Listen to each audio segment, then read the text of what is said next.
ఏం చేస్తున్నాడు ఇక్కడ? 7 రోజులైంది అక్కడ ఆగినాడు. అంటే సమూయేలు ఎలాంటి ప్రవక్త తెలుసా?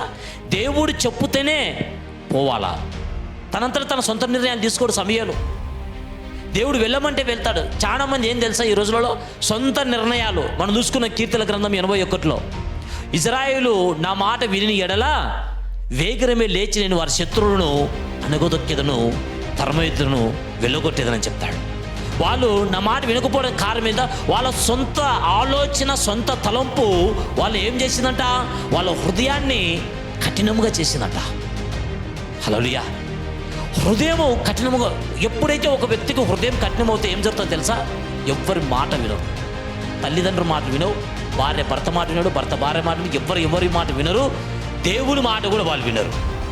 అందుకే ఎప్పుడు గుర్తుపెట్టుకో, ఏదైనా కానీ నీ జీవితంలో ఏదైనా కానీ చేయాలనుకున్నప్పుడు, అంటే అది లైఫ్ లాంగ్ ఒక నిర్ణయం తీసుకుంటున్నప్పుడు, ఇది నా జీవితానికి సంబంధించినది, నా బ్రతుకు సంబంధించినది, నా గృహానికి సంబంధించినది, నా ఉద్యోగానికి సంబంధించినది, ఇది లేకపోతే నేను బ్రతకలేను, ఇది లేకపోతే నాకు కష్టమవుతుంది, అలాంటి విషయాలలో, అలాంటి సీరియస్ విషయాలు కొన్ని ఉంటాయి కదా, సీరియస్ విషయాలు, అలాంటివి ఏం చేయాలి తెలుసా?